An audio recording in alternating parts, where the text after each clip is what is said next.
Arvoisa puhemies! Tällä viikolla julkaistiin tutkimus, jonka mukaan jopa joka neljäs nuori mies ajattelee, että nainen voi ansaita häneen kohdistuvan väkivallan esimerkiksi ulkonäöllä, pukeutumisella tai käytöksellä. Tulos on järkyttävä.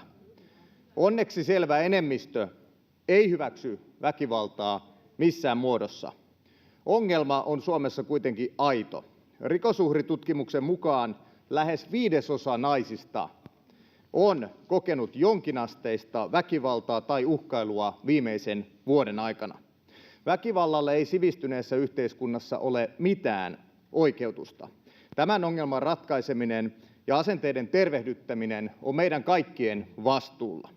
Suomea pitää rakentaa suuntaan, jossa kenenkään ei tarvitse pelätä kotona eikä muualla. Kysyn arvoisalta sisäministeriltä: mitä viranomaiset voivat tehdä ehkäistääkseen väkivaltaa ja erityisesti naisiin kohdistuvaa väkivaltaa? Kiitoksia. — Ministeri Rantanen, olkaa hyvä. Arvoisa puhemies! Kiitän tässä edustaja Valkosta erinomaisesta kysymyksestä. Selvää on se, että kukaan ei ansaitse väkivaltaa, eikä väkivaltaan ole oikeutusta. Ja se on nyt hyvä huomata. Totean tässä, että on syytä tehdä tutkimusta lisää näistä aihealueista, sillä kyllähän tässä tällaisia punaisia lippuja on, joita kukaan meistä ei halua tässä maassa nähdä. Ja on myöskin hyvä huomata se, että tämä on koko yhteiskunnan asia.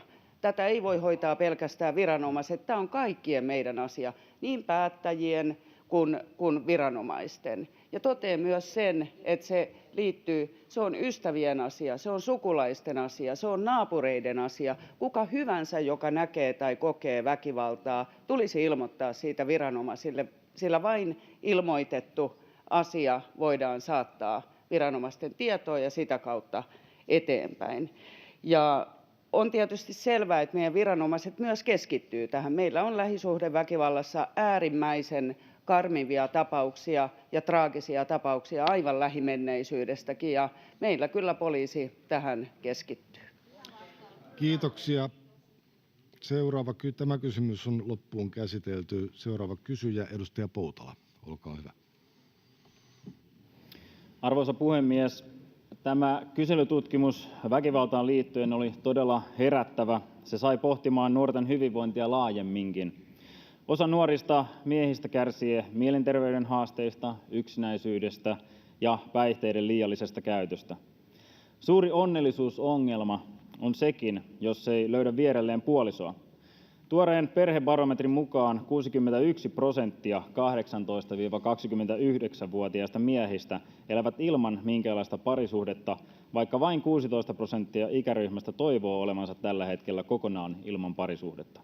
Ongelma on naistenkin kohdalla olemassa, mutta kuilu heillä onneksi pienempi. Vaikka kyse on ennen kaikkea siitä, että kaksi ihmistä löytävät toisensa, on myös yhteiskunnallinen ongelma, jos ihmisten unelmia jää toteutumatta ja perheitä perustamatta. Arvoisa puhemies, kysyn siksi ministeri Grahn-Laasoselta: onko hallituksella suunnitelmia nuorten tukemiseksi ja erityisesti miesten parisuhdehaaveiden toteutumiseksi? Kiitoksia. — Ministeri Grahn-Laasonen, olkaa hyvä. Arvoisa puhemies! Tämä ongelma, jonka edustaja nosti esiin, on todella surullinen ja todellinen.